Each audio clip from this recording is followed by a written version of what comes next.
Welcome. Today we're going to take a quick look at how to make music by basically just using the browser, nothing else. You can find the slides online, but if you're going to look at them now, please use headphones for obvious reasons. So, who am I? My name is Steve De Jonghe. I'm an intertubes plumber at Wondercraft Belgium. You can find me in those intertube sewers as seutje. I have absolutely no audio education or experience, and I have about the tempo of a lemon on a stick. A little warning, I have absolutely no clue what I'm doing, and I'm probably a little bit too liberal about the music I'll listen to. A little overview. Why on earth would you want to make sound in a browser? What is even sound? A little short list of terminology, so we're like on the same level. I'll probably use the wrong terminology, but we'll explain it. So if I use that word, that's the explanation I mean, whatever it usually means.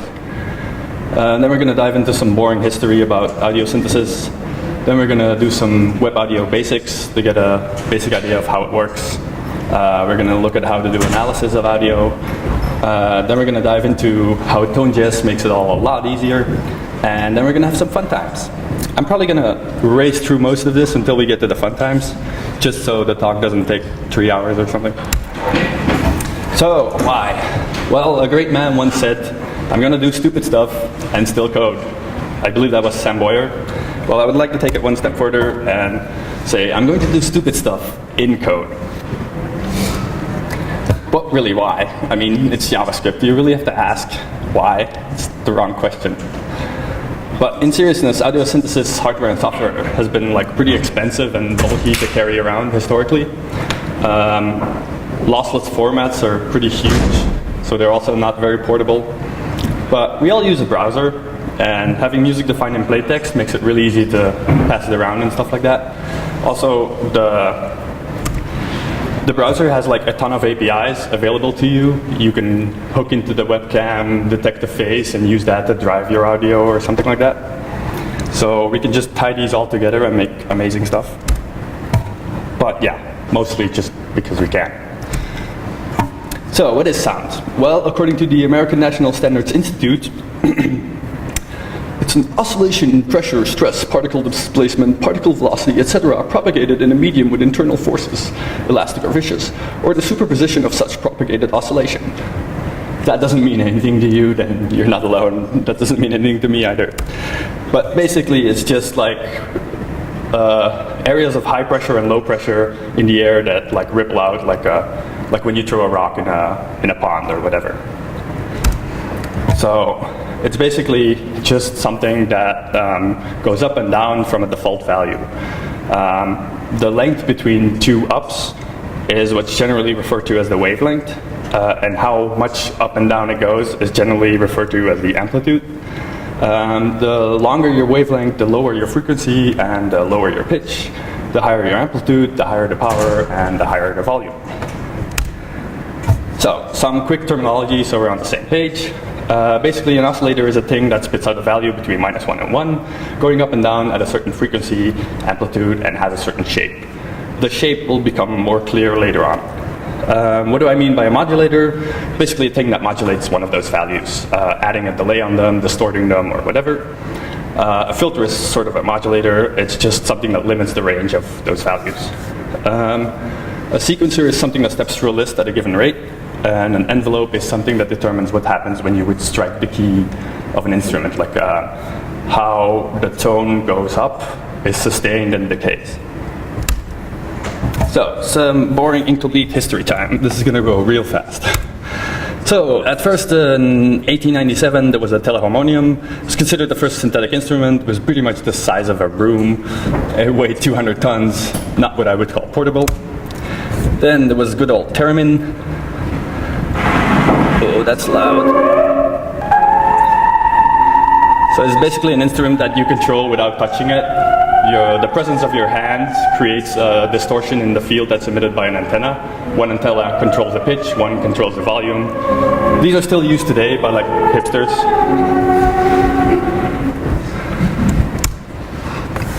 Then there was the coupleur-guivelet, or however you pronounce it. Its actual name was the automatically operating musical instrument of the electronic oscillation type. but yeah, it's a bit of a mouthful. As you can see, it looks pretty steampunky, not really portable, but it's the first instrument to be considered a synthesizer. Then there was the electronic SACKBUT. I know, it's a hilarious name. It closely resembles modeling synthesizers, both in form and function. You can see it has keys and knobs, which we all know and love. Then there was the Moog machine, or Moog machine. Everybody pronounces it differently, apparently. This was pretty revolutionary. It was the first voltage-controlled synthesizer, so it was a lot more granular and stuff. It's still used today, again, by hipsters. Then there was the MINIMOOG. It was a lot smaller and more affordable, and by that I mean it's still $3,000. There were about 13,000 units sold over 10 years, which is not an unimpressive feat because, I mean, it's completely non-essential. That's something you would easily spend a couple $1,000s on.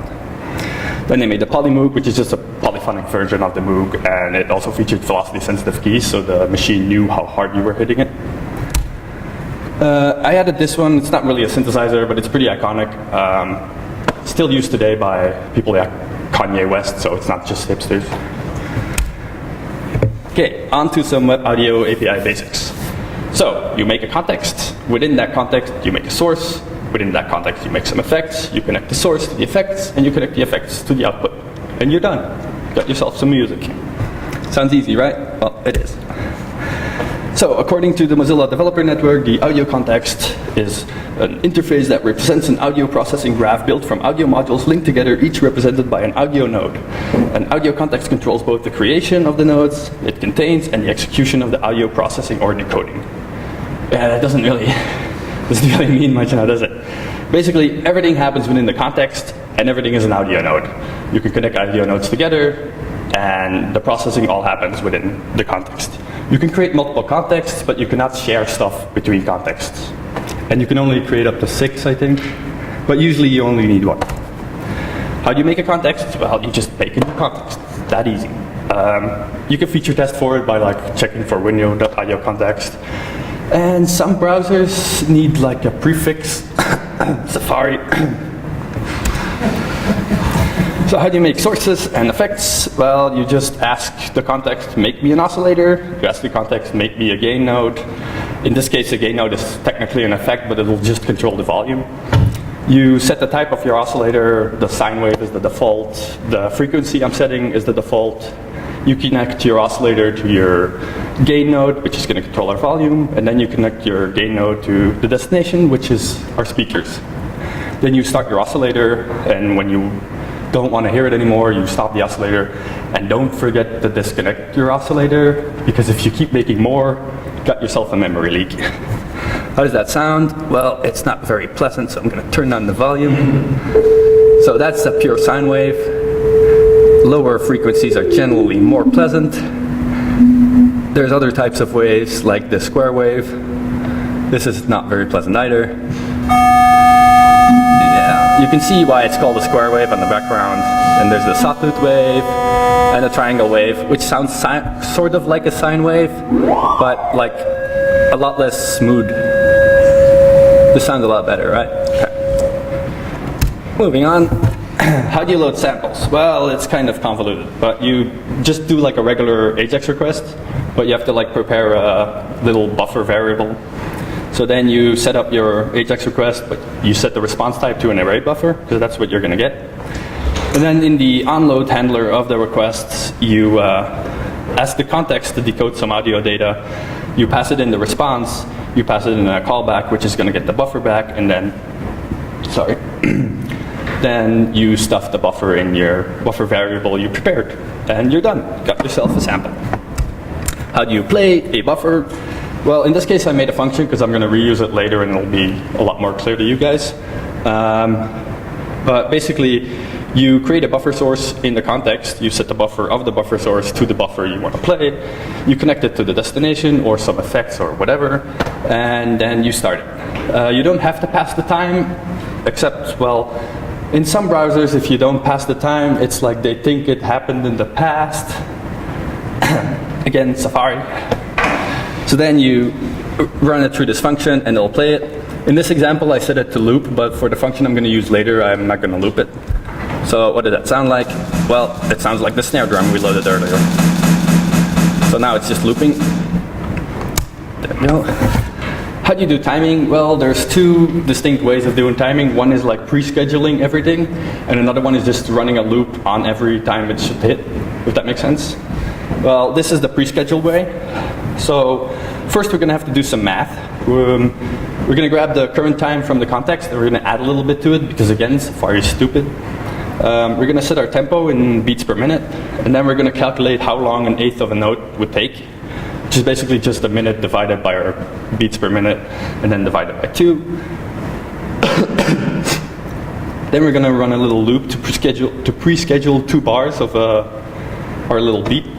So we determine the time of the first beat by doing a little calculation with the 8-note time.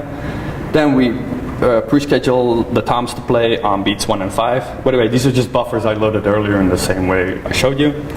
Then we're going to play some snare drums on 3 and 7 and rim on every 8 note. Now what does that sound like? Well, it sounds like a little beat. Simple enough. So what's the other way to do timing? Well, it's the loop way. It's very unreliable, but I'll show you. I'm preparing a little channels variable, so it's easier to line up my sequences when they have to hit. So again, I'm doing it on like the first and the fifth, and the third and the seventh, and on every eighth. But then I'm going to prepare some variables to keep track of my position within the sequence and how many times I've played the sequence with the position and bar variables. I'm going to prepare a little play function that's going to be looped. I'm going to do some checks to see if we need to increase these variables we prepared earlier and if we still even need to play. Then I'm going to loop over all my channels, see if they currently should play, which is defined by the sequence. And if they do, then I play the buffer. So we check if we're done, and if we're not done, we're going to reschedule the same function to run again on the 8th note time. The thing is, set timeout takes milliseconds, so we have to do like times 1,000. How does that sound? Well, pretty much exactly the same. But if you have a keen sense of tempo, you can already tell it's kind of off. Especially if I were to play this and switch to a different tab. It's not too bad.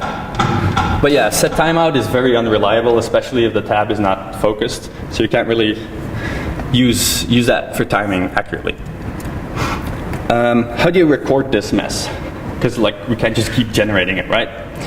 So in this case, I'm just going to make a simple oscillator to record, and I'm going to record like 2 seconds of it, I think. So I'm going to prepare a fake destination, because we're not going to send this to the speakers, we're going to send this to a recorder. So we create a media stream destination.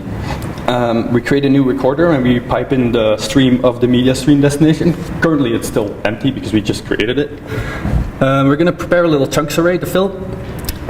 We're going to connect our oscillation to our fake destination here. That's going to pipe into our recorder.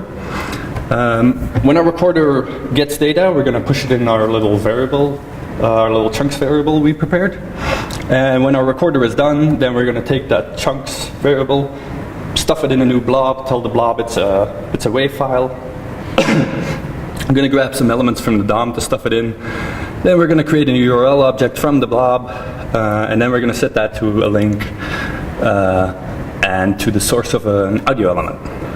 Then we're going to start our recorder, we're going to start our oscillator, and we're going to set a little timeout for 2 seconds to request the data from a recorder, stop the recorder, and stop the oscillator. What does that sound like? Well, when I press record, you don't hear anything because it's like recording it. But then it stuffs it in an audio element. Oh, that's loud. Yeah, you get the idea. And we can also download it as a WAV file. But yeah, you can also pipe in an MP3 encoder, and yeah, I didn't feel like doing that because that's like an extra 500 lines. So how do you do analysis? You might have noticed a little wobbly line on the background. Well, this is pretty much the exact code that runs it. So you just ask the context to give you an analyzer. You set a buffer length, which is the FFT size of the analyzer. I don't know what FFT stands for. I don't need to know. Prepare a little unsigned 8-bit integer array. Don't be afraid. It's just a little constructor. You don't need to care about what an unsigned 8-bit integer array is. It's just what the function requires you to give it later on. You'll see. I set some properties on the analyzer. This determines like which range of decibels I'm going to try to measure and how precise I'm going to try to measure them. I grabbed the canvas context earlier, but I mean, you can all work with a canvas. I don't need to show you that. So we just set the line width and the stroke style on it. We prepare a little draw function that's going to be run by request animation frame, so we don't kill our performance trying to draw this way too many times. We're going to determine the slice width based on the width of our canvas divided by the buffer length. We're going to set our x value to 0 every time we run this function. Prepare some other values for the coordinates. We're going to clear the canvas, get the time domain data, byte time domain data from the analyzer. This is the function that requires you to pass it an 8-bit unsigned integer array, and it's going to update that array, which is, it looks kind of weird because you're not using a return, but yeah, it just updates this variable for you. Then we're going to start a path, and we're basically just going to compare the data we're getting back from the analyzer and drawing that in the middle of our canvas. Then we're just going to finish the line to the end of the canvas, put a stroke on it, and we're done. We're going to call the function, and it's going to loop the whole time. It's just running in the background the whole time, like you've seen it. I've pretty much stolen this example directly from Mozilla Developer Network. But I mean, if you're clever, you can do fancy stuff with the data you're getting back, but I'm not clever. So a little bonus round. You can also do speech synthesis. This is technically not audio API, but it's kind of fun to play with as well. It's super easy. You just make a new speech synthesis utterance, and then you tell it to speak. Hello, I am browser. Okay.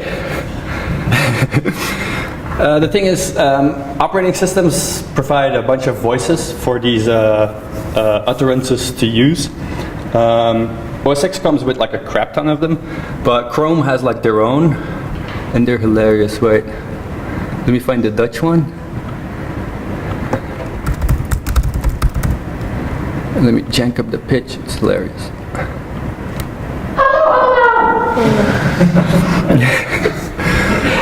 But yeah, most of this code is like grabbing the voices and populating the little voice list and like on-change handlers and all that. It's pretty much the same as the example above, but with a whole lot of UI crap around it. So, on to the fun part, tone. Tone makes all this shit a lot easier.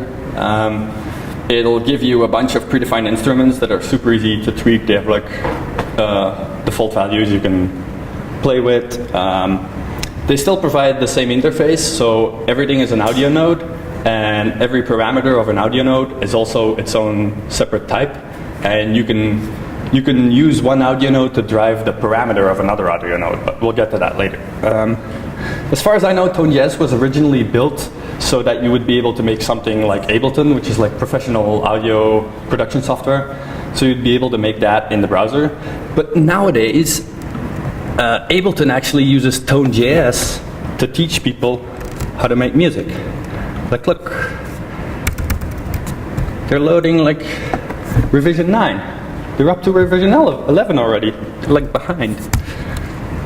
But yeah, I suggest you check out this page if you're into making electronic music. They pretty much teach you how to use Ableton in a browser, and like it all works. Like they have like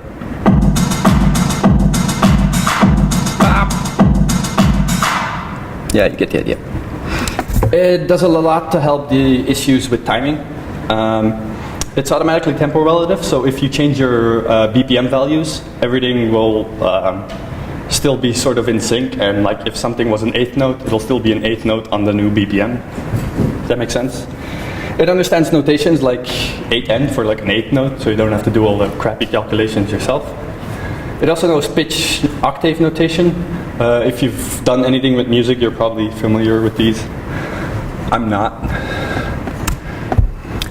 So it gives you a bunch of predefined instruments, and they're super easy to make. So you basically just ask Tone to make a new tone.synth, and you can hook it up to the master right away, which is the speakers.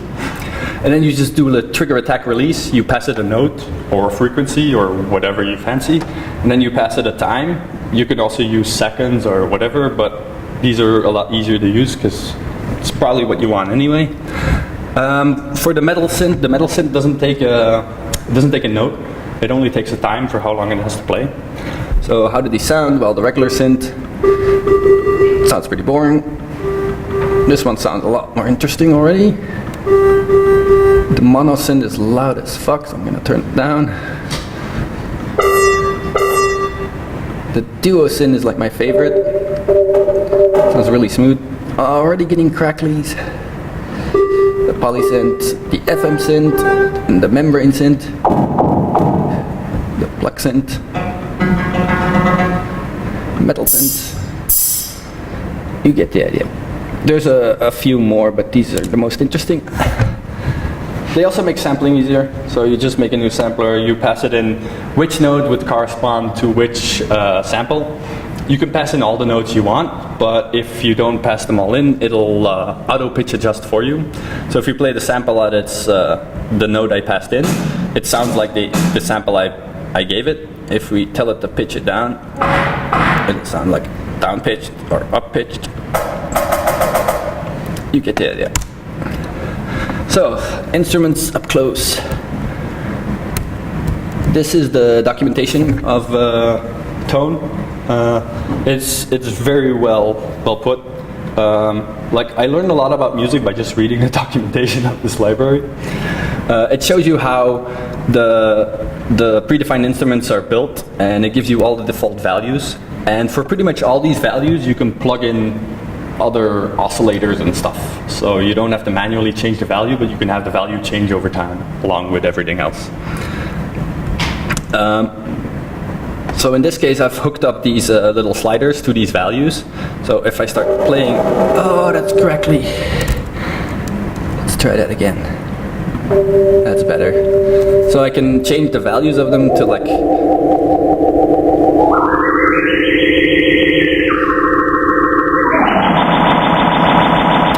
you get the idea. And like I said, you can plug in an oscillator to any of these attributes. So tone also gives you an easy way to make a low frequency oscillator with a minimum and maximum value. So you just ask tone for a new LFO, you pass it in the frequency, the minimum value, and the maximum value. Then you connect your low frequency oscillator to the attribute that you wanted to influence. You start your oscillator and then you can use your synth. So what does that sound like? So now it's like the previous slide, I was manually changing the sliders, but now it's an oscillator doing it for me. But I can still change the values of that oscillator. So I can make that oscillator go faster. I can change the minimum and maximum values. You get the idea. So tone also has two ways to do timing. One is to schedule a repeat function on a certain interval and then use the time value that's passed in to do whatever. Then you set, so how to do that is you basically just ask tone's transport to schedule a repeat for you. You set a BPM value on the transport. 120 is the default in this case, and then you just start the transport. What does this sound like? It's still influenced from the previous slide.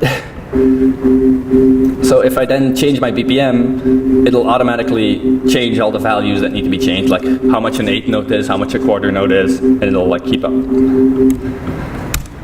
The other way to do timing in Node is to use a sequencer, which is basically you pass it in a list of values that it needs to loop over at a certain interval.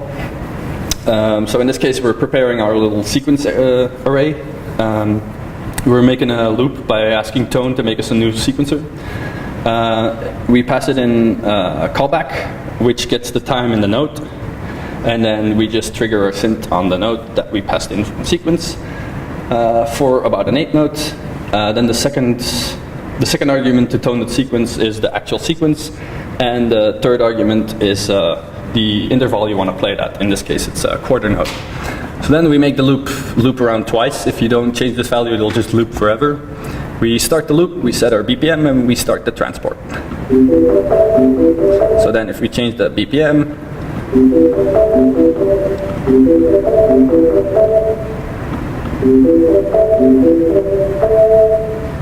it'll go slower and faster. So you might have heard the cracklies earlier. That's because I don't have enough processing power to deal with it, because one Chrome tab only gets like a little bit of processing power. It's a bit of a problem. There's currently a spec for Web Audio Worker API, but nobody's implemented it yet. But it would solve a lot of these problems because then you can just offload it all on a separate TED that gets a lot more resources. But there's like convoluted ways around this, and Tone provides one of them via tone.offline. Basically, what you do is you prepare a tone player, you hook it up to the speakers, then you run tone.offline, pass it a function, and in that function you just do everything you need to do like on the transport that's passed in, and then you also pass it in how long you want to pre-render. In this case we're pre-rendering 60 seconds. This returns a promise, and the promise gets resolved with the buffer that's created. So then you can put the buffer in your player and you can start your player, and it's not doing the calculations live. It did them like beforehand, made a buffer, and then you're just playing the buffer. So, on to the fun times. So this is an example I made of using the offline. Is it like large enough? Okay. So this is basically the code that runs on this page. This is pretty tiny as well. So there's a problem with iOS where you're not allowed to create an audio context without user input. That's why I put the button there. Basically it just wraps this in like, this is something somebody wrote to fix the issue. So as soon as the button's pressed, that's when all this code runs. But on other browsers where you don't have this problem, the code runs instantly, but it's not really important for the demo. So I have like one piece of track code that's pretty much just the track it's going to build, and this is the player that's going to build the track. So I can just swap out this channels array and like these values and make a completely different track. So it's all pretty much just plain text. So what does it look like? It's basically just an array of objects that have a label, they have a sequence, they have a schedule, an init function, and some other values. So what I'm doing is basically like looping over this, pre-rendering every channel separately for how long it plays. Then I'm doing another pre-render once all these channels are done rendering, and then I'm going to use the schedule value to determine when these channels need to play. Then I'm going to pre-render that, stuff that in a buffer so I can play it. So that's pretty much what the player code does. So it'll grab some DOM elements to use as UI. It prepares like a volume slider, because when I was testing this I noticed when I use the HDMI input I cannot change my volume anymore. So I had to put a volume slider on everything.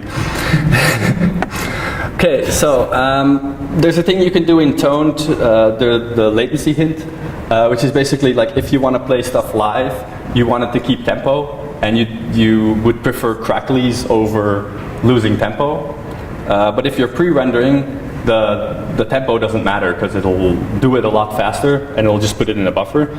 So I'm changing the latency hint to playback, so it'll like, there won't be any cracklies in the rendering even if I don't have enough processing power to do it, because it'll just slow down. So I'm gonna loop over all the channels and prepare some DOM elements for them so I can play them individually.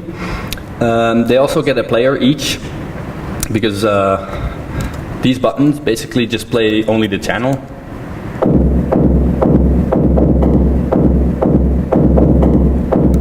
You get the idea.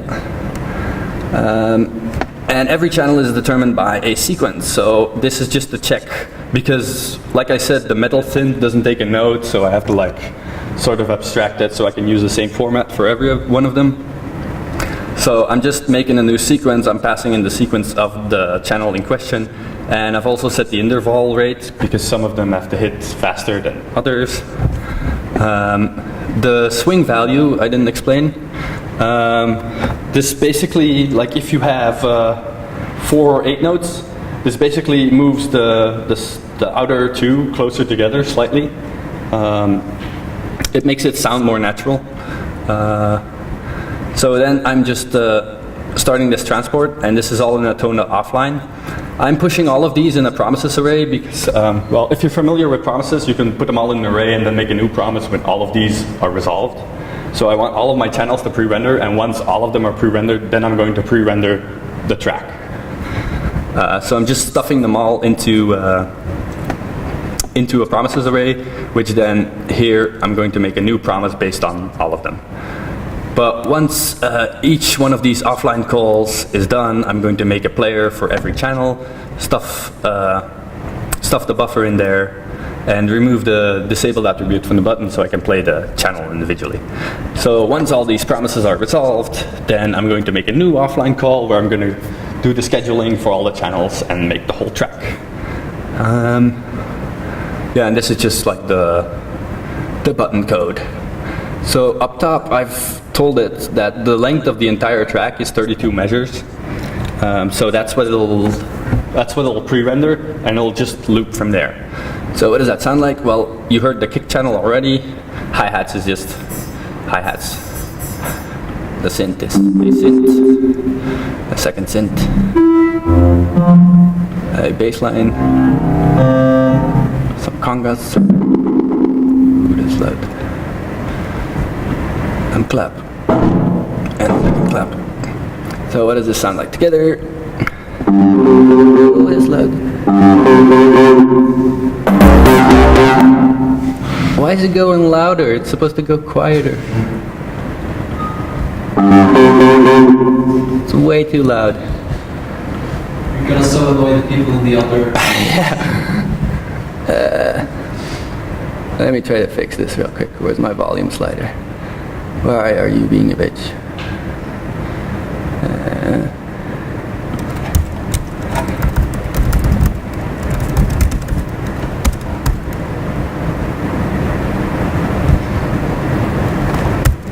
The keynote isn't existing yet.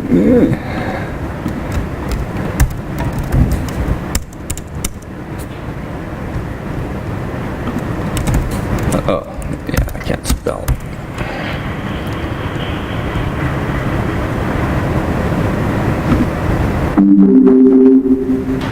It's better, I guess.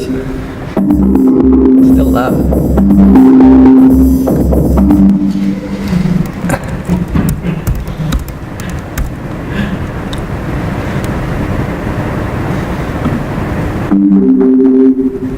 Might still be too loud. Yeah. Okay. Should be good now.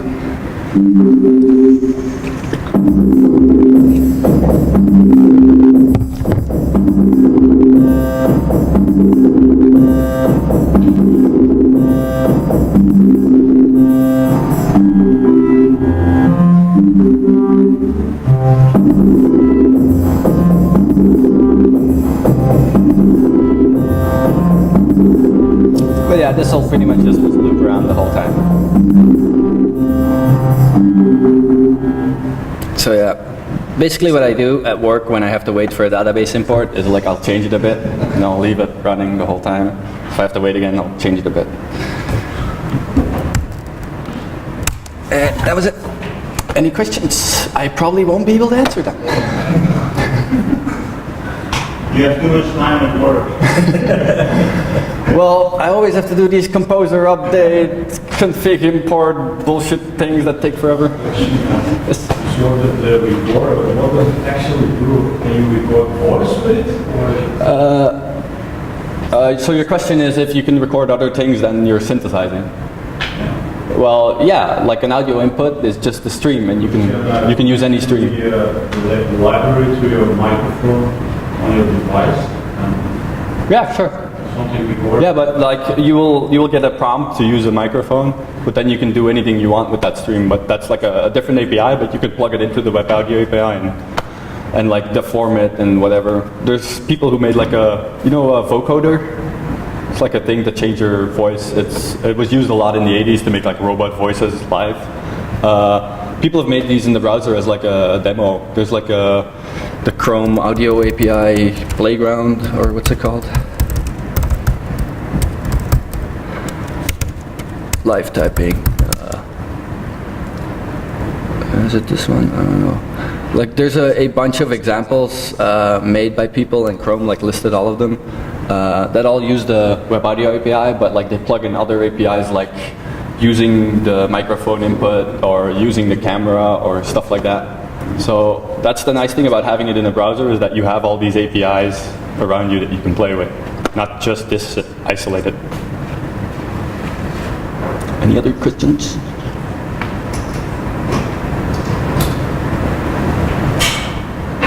Okay, thank you.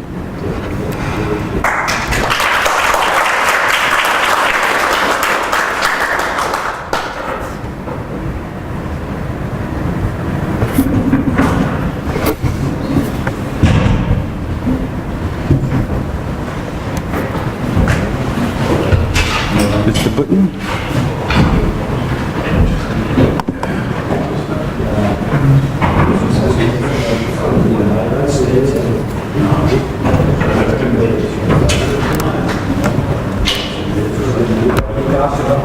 Stef, klinkt goed.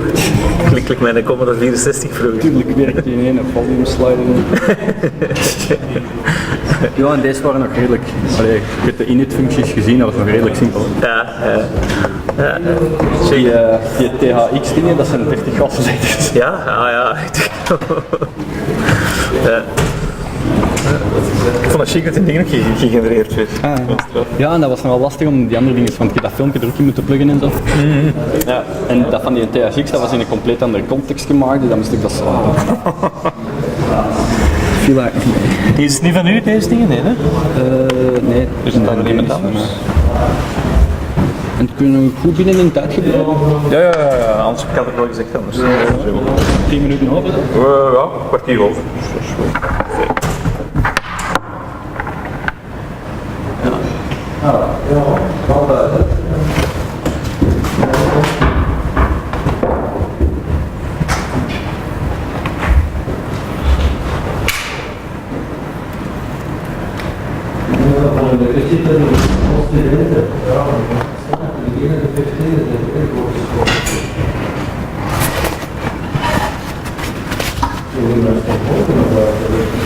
Ah ja, uw duimdel. Ah ja, juist.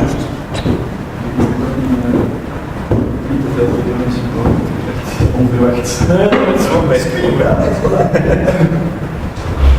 Ik heb dat die laatste volume slider geworden. Ja, nee, sorry.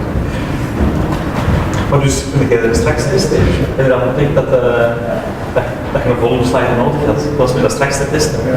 Na die En ik had het soms al Ja, inderdaad. Ik zag het gezegd dat het bestond.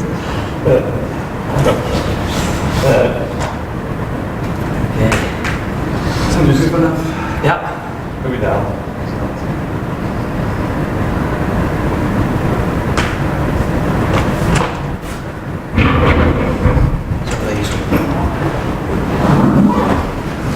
Yes. Heb je ook dat knopje gedaan?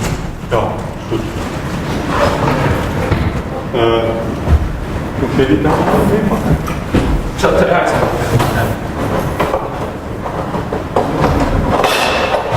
Nee, weet je.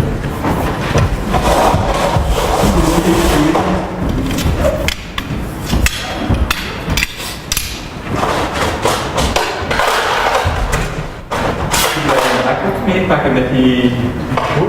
Ja, Dat is- maar ik haal het ook wel. Ja, te volgen. Ja. En je ging mij een mail sturen ook, hè? Ja, Ja, nu gaan haal het zo. Ja. Deze kamer.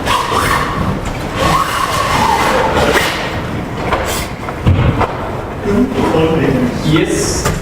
Zeker.